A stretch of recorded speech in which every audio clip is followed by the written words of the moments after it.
有唔少人喺生活中遭受到挫折，就怨天尤人，嘆命運不公平。其實每一個人嘅命運都係掌握喺自己嘅手上嘅，不過你哋冇留意啫。人嘅命運往往受自己不良嘅習慣所影響。譬如一個人嘅脾氣暴躁，唔可以和顏悅色咁同別人相處，習以為常就必定人緣唔好，對自己嘅工作事業構成阻力。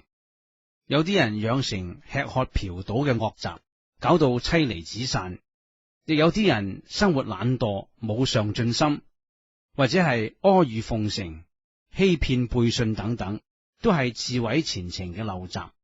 相反嚟講，養成良好嘅習慣就係成功嘅因素，比如勤勞、誠信、謙讓、忍辱、堅毅等等，都能夠使到自己嘅工作事業更為順利嘅。所以人嘅命運好壞，大部分係由於自己嘅個性習慣所造成嘅，唔關神或者上天嘅事嘅。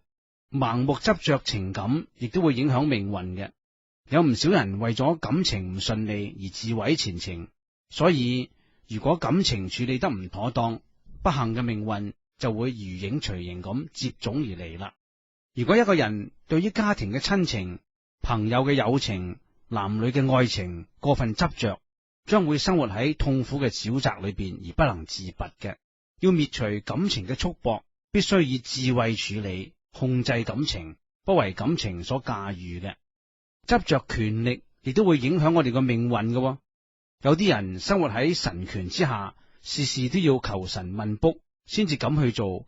有啲人迷戀政權，利欲熏心，腐朽咗純真嘅本性。有啲人以親情干涉子女嘅理想、志向乃至情感婚姻。有啲人俾欲望所牽引，成為欲望嘅奴隸，不單自己觸犯咗法律，仲影響社會嘅安寧。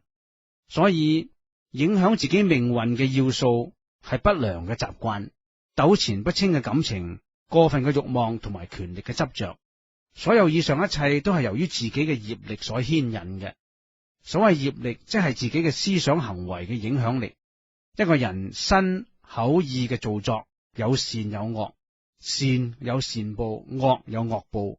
古德講：欲知前世因，今生受這事；欲知來世果，今生作這事。各位，業力雖然能控制我哋嘅命運，但係控制業力嘅人就係自己。如果能夠改善自己嘅生活，唔做惡業，廣積善根，命運必定會大大改善嘅。